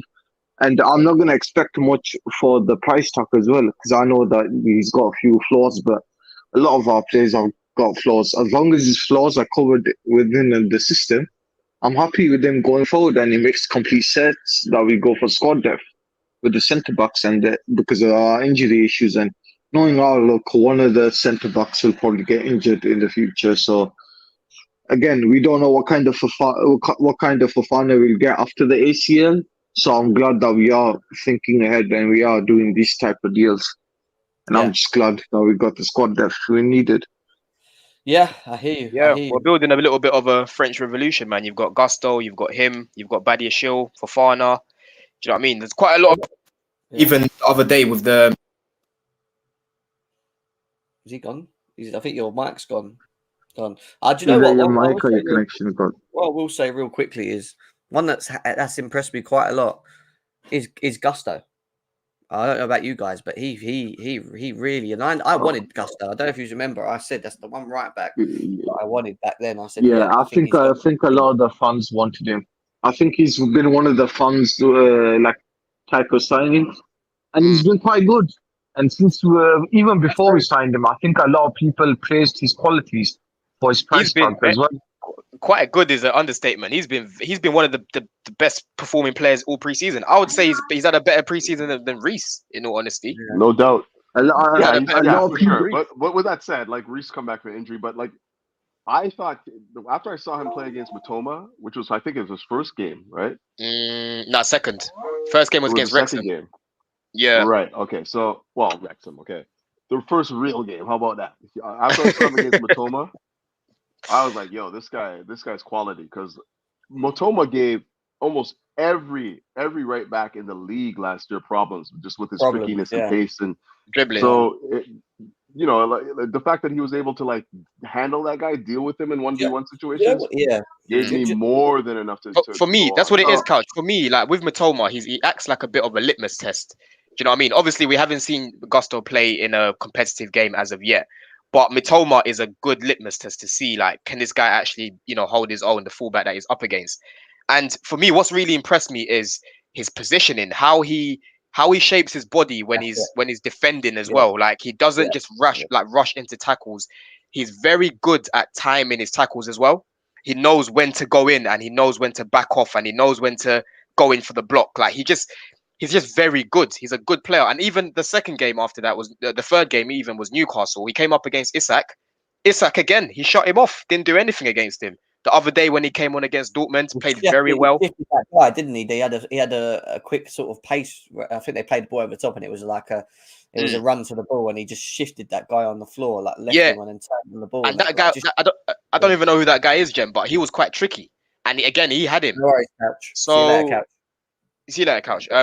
But I'm seeing good signs from Gusto. I'm not saying that he should start ahead of Reece James or anything like that. I think people that are saying that are just looking at recency bias. I still think Reece starts, but Gusto is. I'm happy with that option there, man. Because we want the challenge. That's the thing. You want people that are going to push, but with quality. It's not like you lose Reece. And you know what the biggest problem was in the past is that you lost the quality of Reece, but we never had anyone with the qualities of being able to keep that level. It always just went like that, because there was no one that could come in. And now I feel like we've got someone there that actually might not be like that, but can hold it. Do you know what I mean? And what I was saying about him as well, Jem, when we signed him in January, I was saying how obviously Reece is our starting right back, but we all know that Reece is delicate and this guy needs to be managed correctly, yeah? Exactly. So I looked at it like, look, if Gusto's good enough, there's certain games we might not even need to play Reece. Do you know what I mean? I know we've only got one game a week, but in order to manage his fitness, we might come up against a team like, I don't know, let's just say West Ham, for example, because right now they haven't signed anyone. It might be like, do you know what? We'll let Gusto play that game. Do you know what I mean? We might come up against a team like Palace. Okay, we'll let Gusto play that. Zaha's not there anymore. We'll let Gusto play that game. So I think it'll be good to share out the minutes, because I don't want Reece breaking down again. I think we've overused him. That's why he's getting all these injuries. So certain games, I won't even mind seeing a Gusto. I don't think anyone's going to look at it and think, oh, why is he getting picked? Like, I think we'll be happy either way from what we've seen so far anyway. Do you know what I mean? So hopefully he carries on in the season. that leads on to my next thing of Nicholas Jackson, because I think he was unbelievable, to be honest, in that pre-season. He shows some real qualities, holding on the ball, dribbling ability, the pace that he has behind. His link-up plays very good. It looks like he's built a nice relationship with Nkunku, who we're hoping he's not going to be out for long. God, pray that he's not out for long. I hope he's just a little knock. But, you know, it's all good seeing what we've seen from Jackson this season, and that is a great start. But we all know the same big thing as we say all the time. It's the consistency going into the Premier League and being able to do it week in, week out. That's the next big question with him. But when you talk about the tools and what you've seen and what he brings, and does he get bullied? No. Is he quick? Yes. He has a low centre of gravity about him as well when he has the ball at his feet. Like, you can't. He's not got that drive in him as well. He can come deep. He can pick the ball up. He can turn on you on the halfway line and just go through the middle with speed. And like, you can't compete. That must just be horrible for a defender. You know? I hated people saying, "Oh, we've got our next Drogba regen" at the beginning. I hate when people compare like old players, like, "Oh, Hazard regen" and all of these things. But I'm sorry, I'm just seeing so much of Drogba in this guy, man. I didn't want to say it, but I'm seeing a lot of Drogba in this guy, man. The way he holds up the ball, different the strength. He's different. But when I'm looking at the movement, especially the movement, like he's been peeling off the shoulder of the centre backs quite a lot, and I don't think he's been caught offside yet. The movement's so good. It's like he just knows when to make that run and where to position himself on the pitch and when to actually do it. The timing of the run is beautiful. Do you know what I mean? The way he brings down the ball, on the ball as well, he's actually got a bit of skill, a little bit of flair. The finishing wasn't great against Dortmund, but I don't know if you guys have seen that clip at the end of the game where he got upset, got annoyed with himself. He got annoyed with himself. He punched the grass or whatever because he knows the finishing was poor. Like Jackson, I expected a little bit more. Maybe it's down to the pitch. I don't know. But yeah, the finishing wasn't great. But he's already scored. He looks like someone that can put his foot through the ball. So yeah, man, he's a bit of a.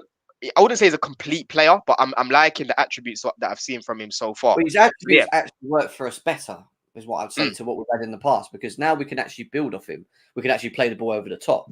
He can actually come deep and hold the play and release stress off the defense if we're struggling. Like he's got that, and not only that, once he gets the ball in his feet, he seems to just stick. I don't know if you've seen it. Like, he just it's very good at his feet. It sticks, and the thing is, like he's strong as well. This is it. Like there was a bit against Dortmund where I think Colwill punched it into him, and the way he came and just barged the centre back off the ball, like he's a good player, man. Whoever found him, 35 million euros, Gem. I keep saying this. This is going to be the biggest steal of the window, because if you look at the market right now, as long as he's banging in goals, he'll be the biggest steal of the window, because the money that's being touted for strikers right now is long, and the market for strikers right now is long. So the Nkunku fee, which we got Nkunku for, was still what I've seen of Nkunku, even up to this point, was just a steal.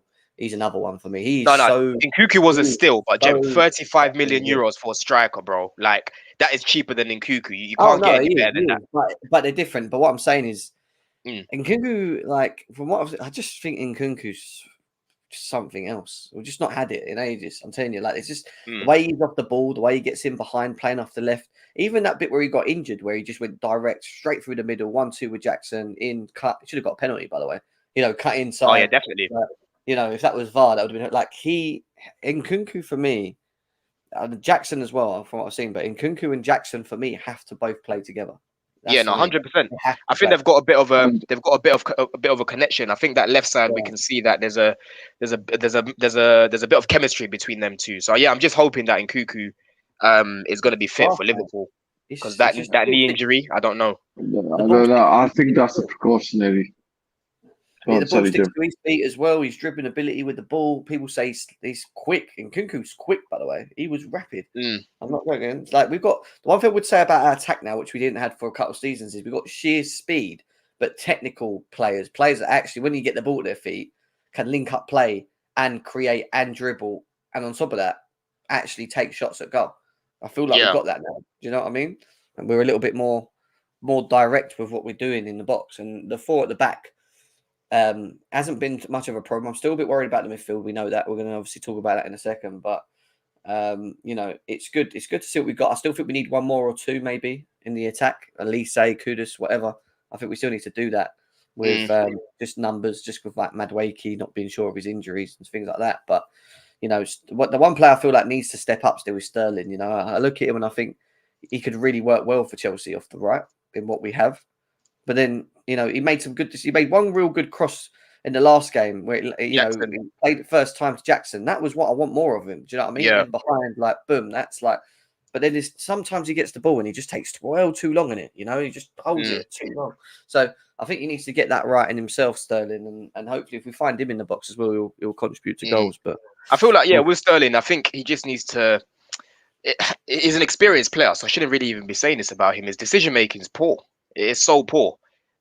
He just needs to get back to basics. Do you know what I mean? When it comes to making decisions, because he decides to run when the run's not on. He decides to play it to the wrong player. He seems to be making the wrong pass, and then on the ball as well, he just doesn't look comfortable in it. Do you know what I mean? I'm looking at everyone around him, even Angelo Gabriel. When the ball comes to him, he just wraps it in, keeps it, is really comfortable on it. Even Mudryk, do you know what I mean? On the ball, he's looking quite comfortable at high speed. Very good, by the way. Very, very good. Do you know what I mean? At high speed, Jem, I'm seeing him, able to keep the ball quite close to his body whilst running at a defender and doing step overs and that. And then I'm seeing Sterling, every time he gets the ball, it's like he's just not comfortable in it. So I don't know what's going on with him right now, because like I said, if he doesn't pattern up at the start of the season, he's going to find himself out of the team real soon, and it's going to be hard for him to come back in if you've got a Mudryk delivering, you've got Madueke delivering, you've got even a Gabriel delivering if he stays, or Kudus delivering, or Lise. It'll be hard for him to get back in. So I think Sterling will start against Liverpool, in all honesty, because of who he is. But I'm keeping a close eye on him. I've got no excuses for Sterling this season, like I've said. Yeah, I mean, there's quality around him, so I'm keeping a close eye on him. I think the 4-2 recently we've been playing a 4-3-3 with Nkunku off the left. I think I'd like to see a 4-2-3-1 with Mudryk on the left and Nkunku in the hole with whoever on the right and Jackson up front, but Nkunku playing close to him. Does that make sense? I want to see that as well. I don't know. I think Poch. The one thing I would say, which I compliment Poch on in this short space of time, is he's got them drilled to play in a way that he wants them to play, and you can see it when we've not got the ball. Have you seen how we box? When they have the ball, we try and box them out and like win the ball up there quickly. When we all seem to have we all understand who we got to run to if he's got the ball, and if he goes, I have to go with him. Like, just I've noticed a lot of that in the preseason where there's more of an understanding from the system side, the game plan side of what we need to try and do now, and that's bringing the best out of certain players. And I hope that's the case. But with Poch, I never had that problem with him because I always knew that he could do that. He's always been that type of manager, right? So good start for him, but it's just about now how we go on for the rest of the season with this system and if it works. Yeah, exactly. I mean? And what's good is the fact that we're already seeing massive improvements and clear improvements already. Yeah. This is why I always say, I know it's not the Premier League yet. People always rivals especially always say, calm down, it's only pre-season. But listen, this is the whole point of pre-season, to see indications of how you're looking to play. Obviously, fitness, results don't matter, but you want to see individual performances and you want to see a style of play. And as it stands, Jem, we're seeing a style of play already. This is why I always say to people, it doesn't take 6 months for a team to gel. Do you know what I mean? These are professional footballers. They've been playing with different teammates all their life, basically. Do you know what I mean? You have to adapt, and that's part of the game. So when people are saying, "Oh, are Chelsea going to gel or this and that and this and that?" Yes, I do get it. There is a gelling period, but it doesn't take as long as what people are trying to say. Do you know what I mean? And it's a good sign that already in pre-season we're seeing massive ways of how we're looking to play going forward. And there's still big holes to fill. There's more to come. The window's not closed. Do you know what I'm saying? Liverpool's not till next week, Sunday.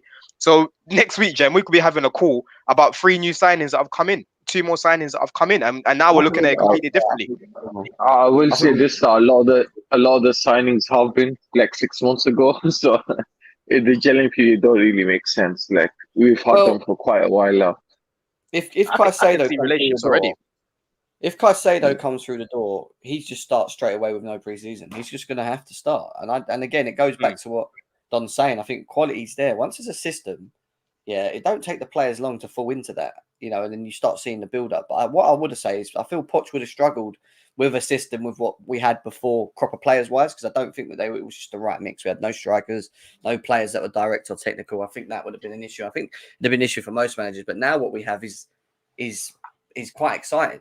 I'll be honest with you. People are looking. That's what it is. A lot of people are looking down at us at the moment, and I like it. to be honest. I Yeah, like yeah, it. same here, same here. I was on the terrace. Every time I'm on the terrace, I always get it from rivals, Cole PM, and all of these things. And I'm like, bro, if you spoke to me last summer and I was on the terrace last summer, you would not be hearing this done. I would have been telling you we're probably not even going to get top four because I could see the signs in preseason. Gem, look how unmotivated the team looked. Do you know what I mean? Look how just disconnected the team looked. Look how poor last preseason was. There was no way I would have been talking about I last agree. preseason the way I am now. Like, the whole team's been completely flipped, and it's been flipped with quality. That's the main difference here. It's been Yeah. flipped with players who are literally on the same wavelength. Look at the goal that Mudryk scored against Brighton. That's two players that are on the same wavelength. Do you know what I mean? And Yeah, even after the we game, never saw that last season. we never You scored know? that last season. That's a good sign. But if you say anything, it's copium. It's only preseason. But bro, that's the whole point of preseason. You look at relationships. You look at these connections. Chemistry, like I said to you, Jem, is a big thing in football, and I'm seeing a lot of chemistry. You know? And the good Yeah. thing is, I'm seeing chemistry of an incomplete team. Do you know what I mean? As much as I want Gallagher to leave, the other day he played all right against Dortmund. He played okay, but I still want him to leave the club because I still don't think over a long period of time is good enough. Do you know what I mean? But again, I'm seeing good signs. I'm seeing good signs. I can only talk about what I'm seeing going forward. This ain't me being deluded or over positive because I'm a Chelsea fan. I'm literally speaking about what we're seeing, and what we're seeing right now is good. Let's not hide around it. There you Let's go. not Look, hide Arsenal around it. fan. That's an Arsenal fan for you, right there. Yeah, there we go. This is what I'm talking about. This is what I'm talking about. No one's saying we're going to win the league or anything like that, but so far so good. We like the indications that we're seeing, It's and like I better said, than what we've seen there's last more season, signings. guys. That's what we're trying to say, Skills. We were awful last season. So for us, this is actually a breath of fresh air. Whether or not it's going to be consistent and be effective and we're going to be good this season is a different story. But what we're saying is what we're seeing so far on the pitch, the relationships, the game plan, the system is a million times better than what we have been of the whole of last season. Yes, 100%. You know, so And the thing is as well, Jem, like last season, I actually followed Arsenal quite closely in their preseason because when they played us and they smoked us, I was impressed with them, man. And every game I watched of theirs, every single Arsenal fan was like, "We're looking so good this preseason." And look what happened. That translated into the season. You know what I mean? When they played Palace, they literally played the exact same way they played when they beat us. When they battered us, in fact, 4-0. So yeah. Again, preseason isn't everything, but when you're seeing your team playing the way they are, it's a good sign. It's a good sign of Still what to very come. early, even Skills, even that's still very early. It's our first game of the season, but you know, as long as we see patterns of play, game plan, structure, and we look positive, fine. Whatever happens in that game happens for me. Do you know what's what I funny mean? as well? Most Liverpool fans I've spoken to, yeah, they're not confident about beating us. They're not. Roms, shout out my boy Roms, yeah. He's like, listen, I think you're gonna beat us. I think you're gonna beat us. Me right now, I'm not gonna give any predictions or anything like that. I need Caicedo to come in, then I'll be more confident, right? But if you speak to Liverpool fans right now, they're a bit up in the air because they haven't got Lavia wrapped up yet, and even then, it's a whole brand new midfield. Do you know what I'm saying? It's a brand new midfield for us, but I trust Caicedo more than I do Lavia at this stage right now, in all honesty. So we'll see. But yeah, it's looking good so far, man. Guys, can we run up the likes? Nearly 400. There's 470 people here. We nearly got 500 people in the live today. Big love to every single one of you guys that are in here. Get the likes up. Chelsea Fan TV. We should be over 200 likes now. Let's get them up as well. GNA TV over 100 likes. If we can, please hit the thumbs now, guys. How quickly can we hit the thumbs as we're watching you? I'm literally watching them now. So quickly, go on, guys. Look at that. I can see them flying already. Let's go. How quickly can we get these thumbs up? Let's go. Before we finish off, let's quickly go back to Caicedo, the midfield situation. Don, what's your thoughts on this whole? I haven't spoke to you about Sanchez, the goalie, yet as well, which I think we'll keep it short and sweet. But we're all happy that we've got competition for Kepa, right? Yeah, basically, yeah. I think we definitely need some competition for Kepa. For me, Kepa's just not good enough. We should have got rid of him this summer. But yeah, again, it is where it is now. But yeah, he can't be too comfortable, man. I'm hoping that Sanchez coming in will up his game when he's actually playing. Eventually, Kepa will be Kepa, and he's going to do something mad, and then Sanchez will come in. For me, Sanchez wasn't on my list of goalkeepers I was looking at. Ideally, I was looking at an Onana, a Mania, and that's a massive upgrade. I don't look at Sanchez as a big upgrade. I just look at someone that's a little bit better than Kepa and can do a job for a season or two. Do you know what I mean? So as it stands, I hope we still go in next summer and get another keeper. Sell Kepa next summer, but go in big for Mania. I'm hoping we get back into the Champions League and then go in and get Mania, as long as he has a good season as well. But Sanchez, like I said, he's a good shot stopper. under Graham Potter, he was really good, in all honesty. And the guy at the goalkeeping coach that was at Brighton, Ben Roberts, he's obviously at Chelsea now. And yeah, he must be a big fan of Sanchez, hence why we're looking to bring him in. And like I've said before, if it acts as a sweetener to bring Caicedo for less than 100 million, then then so be it. I'll be happy with that. So yeah, I'm a bit underwhelmed, but I'm not mad at it because yeah, it's competition for Kepa. I think what I've seen online about Sanchez, people are just moving a bit reactionary. They're overreacting a bit. So yeah, for me, I'm not mad at it. He's very technically good with the ball at his feet. People don't. His long range passing, his short range passing is actually really good as well. Like so, these are all little things that are actually benefit us because we want goalies that can play out from the back. He just needs to find that form. Yeah, he just needs to find that form, right? That he found at Brighton, where he was actually pretty decent. Lie. So you know, and I think people don't be a sheep online with Sanchez. Sanchez got dropped because he doesn't fit how De Zerbi wants to play. Like if you look at Still and you look at Sanchez on the ball, Still is levels above him. Like Still can play as a centre back if he really wanted to. Do you know what I mean? He's so comfortable with the ball at his feet. So it doesn't mean that that Sanchez is a terrible goalkeeper. I know he's got errors in him, but again, he's bringing a little bit of height to the team. They've both got errors in them, but yeah, I think right now I would be more comfortable playing a Sanchez, but hopefully in the summer. I wouldn't be shocked if Sanchez starts over. I'm telling you now, later in the season, I wouldn't be shocked if Sanchez overtakes Kepa for that spot. Listen, I hope he does, and I hope he does a good job for us. Do you know what I mean? And then go big again in the summer. Do you know what I mean? If he massively improves his game, you never know. We might not need to go in and get someone else. Because look at Mendy. We didn't expect him to do what he did. Then he had that world-class season when we won the Champions League. So we'll have to see how he gets on in it. I'm a bit underwhelmed, but I'm not mad at it. Let's go quickly to the midfield. Caicedo, still no move on that. We're being told, that the next offer is going to be the full and final one. Take it or leave it. Could be out happening anytime soon. Some people saying it could be closer to the 100 mil value for him. Others are saying, well, because we've got Sanchez, Chelsea may have a little bit to bargain with Brighton and trying to get the deal done.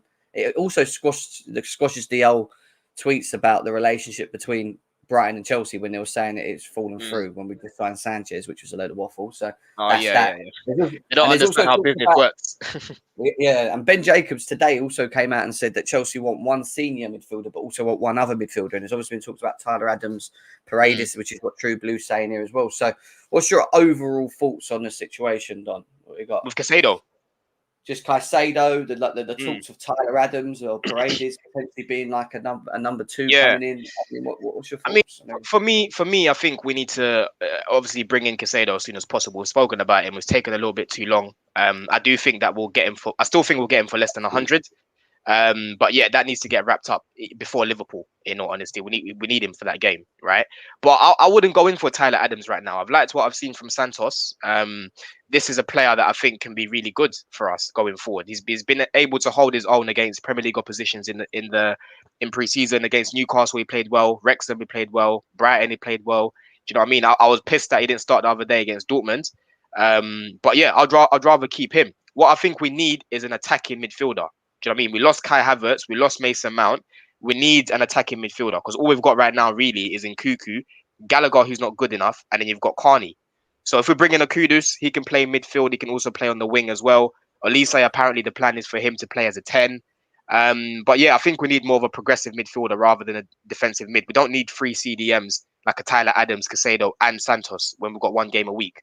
It just doesn't make any sense. So I don't see why you don't have 4 though. I would go with Caicedo, Enzo, Santos, and then get a Tyler Adams or someone. I think you always need to. What you 4.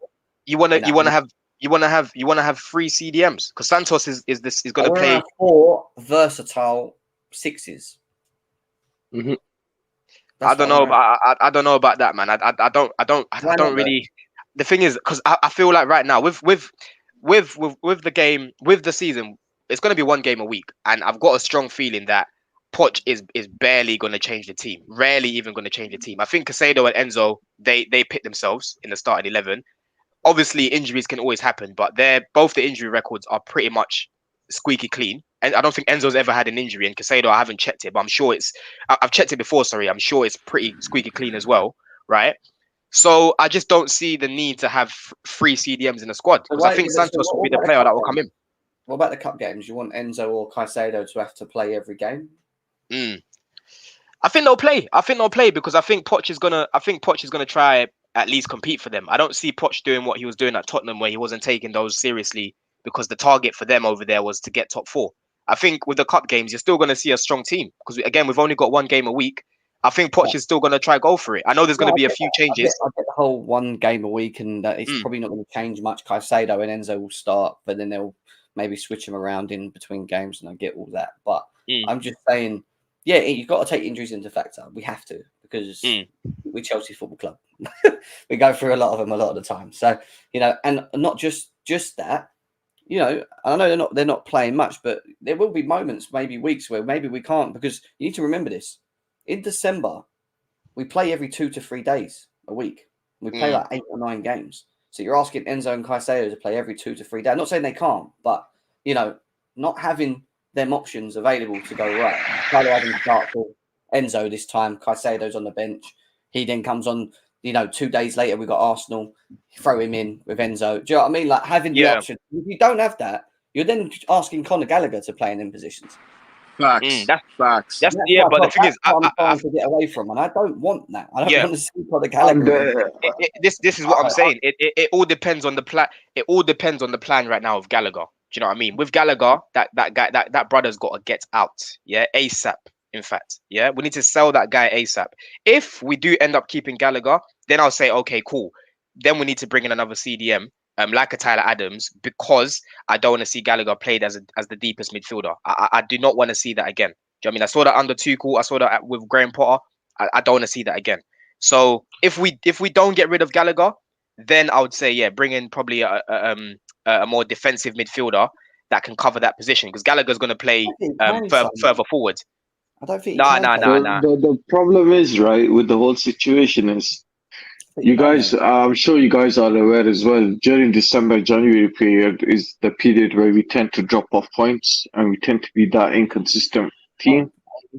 And getting that third option would probably help us, with the rotation and stuff. The last thing we want is, and I'm sure you guys know as well, like, when the big teams, even like someone like Arsenal, who we bunted for playing one game a week, the intensity from switching from one game a week to 2 to 3 weeks in the space of weeks, it's going to be quite a lot. So we do need that heavy rotation, and we do need that quality of rotation as well. What it is for me, I've got to be honest with you guys, I've got PTSD of stockpiling. Do you know what I mean? We've done Chelsea under Roman is stockpiled players. And for us to have Sanchez, look how our scouting department is improved dramatically, and I'm sure you did. It's not about that, Hassan. Don, you're stockpiling in a position where you've lost Kovacic, Kante, and Jorginho. You've got 3 players out the door. That's not really. I don't claim that area being stockpiling because 2 of them have to start anyway because you need to play. We're playing a double pivot anyway. So yeah, only one of them. Having another 2 as an option is only a better thing for us, challenge wise, because you want to keep him on there. I'm not saying Tyler Adams is going to be, but challenging wise, but also having the ability to be able to switch in game, take Caicedo off on 60 minutes or Enzo, and let someone if we're winning 2-3 now, not having to have them play so long. So I get what you mean. Stockpiling's a problem from what we've done in the past because we've signed the wrong players, the wrong type of players in the wrong positions where we don't really need it. Now we need to have options in the midfield, in my opinion, and that's why I would go with the 4. As long as the minutes can be spread out, because I don't want to stagnate the development of a player like Santos because I rate him. I think he's really good, and the only way that young players develop is if you play them. Do you know what I mean? I don't want to see him getting 5-10 minutes here and there. I want to see him get enough game time, and if we feel that we can get him enough game time by bringing in like a Tyler Adams or a player of that position, then so be it. But if we can't, no, I'm sorry. I just want to quickly jump in. I'm on the road still, so if my mic's crazy, just let me know, guys. Yeah. But that's exactly why you bring in a Tyler Adams, so you don't have to, you're making sure that he gets minutes. I'm still a firm believer, and I don't know if anything's been decided one way or the other. I guess it's depending on how the window goes. I think that he might go on loan. Like Poch has been banging on about having an experienced midfield. He says he needs more experience in the squad. And the way we're moving right now, it's not looking that way. It's not looking that way. So as much as I think Santos has qualities that we can use in the squad right now, I don't know if we get an injury, if he's going to be the guy that's going to be able to eat up all those minutes and not see a significant drop up, because it's a massive step up. It's a massive step up. And I don't think that we're taking that in consideration when we're talking about seeing him, spot duties, 20 minutes here, 30 minutes here. You need experience in the squad, especially when you're trying to challenge for top 4. And I don't think that he's quite there yet. That's just my opinion, though. Yeah, Tyler Adams is injured from what people were saying in the chat, and I heard this the other day as well. That he's not back till September or something like that. So I don't know what's happening there. And to be honest, I don't even know how solid. As well, what they're talking about. Yeah, to be honest, with the Tyler Adams links, I don't know how solid they are. To be honest, like it's to me, it's not a coincidence that news came out the day that Brighton said they had this unofficial bid or something like that, and then now we're coming back to say we might pounce on Tyler Adams. I think we've got to that stage now where we're playing a bit of poker, playing games with them. I don't know how solid the links are with Tyler Adams. Again, I'm not going to comment much on him because I didn't watch much of him last season. But yeah, I don't know, man. I don't know about Tyler Adams, to be honest with you. But yeah, I get what you guys are saying. You are right in that aspect. But I just hope that if we do end up keeping Santos, that the minutes are spread out evenly. If we do bring in like two more CDMs, another CDM to play. Sorry. I think Santos is a good player. I agree with Couch. I think the experience thing might be an issue, but they need to get experience. They need to play games, so you still need to give them game time, right? So I get that, but at the same time, when you look at what we're trying to potentially do next season, which I think will be getting Champions League football, you're going to need to have maybe Premier League proven players, experienced players that know how to maybe just be in the wings as options, right? Like we had it with Kante, Jorginho, and Kovacic. One of them didn't play, but you knew you always had one of them on the bench. Do you know what I mean? I get the experience thing, and for me, ideally, I would love someone who's Premier League experienced to come in right now, but if let's say we do end up keeping Santos, the guy's got I think 49 appearances when he was playing men's football in Brazil. So he does have experience playing at like with men basically for the first team, right? Yeah, so I don't think that's going to be too much of an issue. I think what he needs to gain now is actually Premier League experience. And again, pre-season, the fact that he's played up against these Premier League teams and hasn't looked out of place, to me, it's a good indication. It's not everything because I still need to see it actually happen in the season. But the fact that he was able to hold his own against Newcastle's midfield, do you know what I mean, up against Brighton's midfield was good to me. Because when he came off against Brighton, they were cutting us through the midfield. I was saying this to Couch the other day. So ideally, yes, I would love Premier League experience. But look at Lavia last season. The guy had no Premier League experience first season, and now all the top 4 teams wanted him pretty much. Do you know what I'm saying? So we'll just have to see. Because for me, I think Santos is ready to do a job. I just don't want him to be kept and not be played at all, because that's just going to ruin his year of development. Do you know what I mean? If you're going to do that, just loan him out. So if we are going to keep him and get someone else in, he still needs to play. He still needs to get enough minutes. Yeah, that's a fact. That's 100% a fact. The minutes, and I don't think that what we're talking about with Enzo and Caicedo, if Caicedo comes in first and foremost, is realistic. Like, yes, they're going to be playing the lion's share of the minutes, but you're not going to play a guy 90 minutes for 38 straight games plus the cups and whatnot. You're going to have some rotation. That is mandatory no matter how many games you have. So you need to have complementary pieces that can come in and spell guys that are fatiguing, tired, and whatnot. Don't think just because they're not playing one game, they're only playing one game a week, that they won't need rotation. It's going to happen. It's going to happen. I guarantee it. Happens every year with every team. Injuries, fatigue, jadedness, all of that stuff comes into play all the time. So I think if we're competing for top 4, we're going to have a complement of players that can give us not just like for like, but different options when we're trying to play. Like somebody comes in for 20 minutes when we're trying to close out a game. We need a midfielder that can just be like a stopper for us. Who's going to do that for us? We don't have a lot of options like that right now. So I'm thinking that we need more pieces in the middle. And if we get them, I think that the best suited option for Santos, it's not a popular decision because everyone loves the kid. I think he needs to go on loan. And I've been saying that. You guys know I've been banging on about that. So what you're saying is send him out on loan, but then still only have 2 CDMs, so Caicedo and someone else. No. I'm saying you send him out on loan and you bring in 2 midfielders. You know, Yeah, but like then that's what I'm saying. That's what I call stockpiling, because he's gonna come back from loan, and then yeah, there's two okay, but midfielders that have blocked his path now. okay, but they haven't blocked this path though, because like first of all, if you bring in Tyler Adams is 20 million.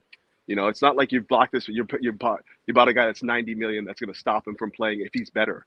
It's competition, right? So this 20 million pound player, if he ends up getting beat out by Santos next year, he's going to be shifted somewhere else. Simple No, and I'm plain. sorry. I have to disagree, Couch. If we What? bring in two, if we bring in two seed, if we let me point out Sure, the sure. point that I disagree with. If we send out Santos on loan, bring in Tyler Adams, and bring in another CDM, I'm sorry, mate. That's stockpiling. That is stockpiling right there, Who right? Caicedo? So if we bring in Caicedo and Tyler Adams, that's stockpiling. No. That's the question I asked you. Oh, okay, okay. I I didn't said know if if you you meant send out, that. I said if you send out Santos on loan, right? Right. Are you saying that are you going to bring in two more midfielders, as in two more CDMs?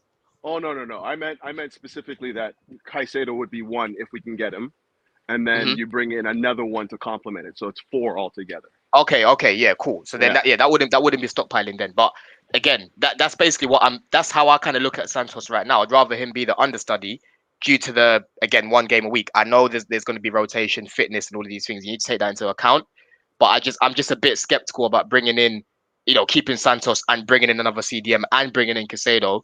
Realistically, yes, in an ideal world, there's going to be rotation, but I just don't know how many minutes Santos will end up getting, which will be detrimental to his development. You know what I mean? So Yeah, that's how I so kind of look at it.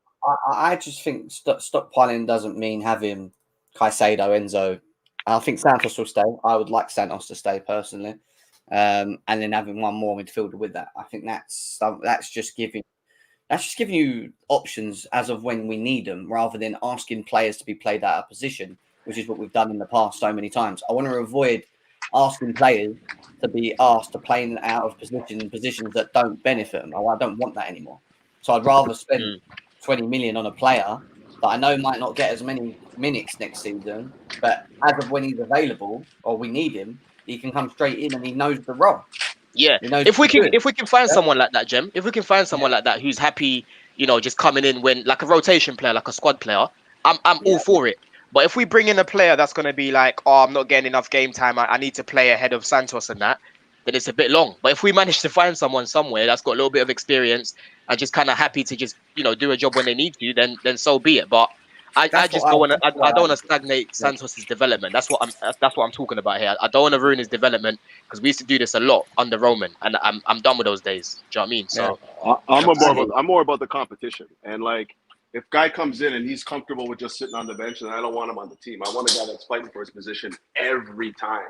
When you're in training sessions, it's like a dogfight to get minutes. So that's the kind of atmosphere I want to create at Chelsea again. We don't have that right now. We have guys that are guaranteed to start. We have players that are guaranteed minutes, and that's. I mean, with the exception of maybe the attacking positions, I think that there's going to be healthy competition there, especially in the wide areas. But in the midfield right now, you're getting minutes regardless. And for us to be back to Chelsea, like get our Chelsea back, like we've been talking about however long now, we need to start having competition for places in training sessions, and that's not happening right now. yeah, what I would say, I get that, Couch, and that's what we'd all love, right? But let's be real. As soon as Caicedo comes, whoever we sign after that in that position, CDM will know that Caicedo is number one. Like, him and Enzo, they pit themselves. Do you know what I'm saying? So yes, you'd love a player who wants to push himself and try to get in the starting 11, but I don't see anyone right now in the market who's going to displace Caicedo unless he comes in and just isn't good. Do you know what I mean? That's the only way I can see it happening. But as it stands, I don't see a midfielder at that level. Apart from Tchouameni, that's the only replacement that I wouldn't mind if we don't get Caicedo.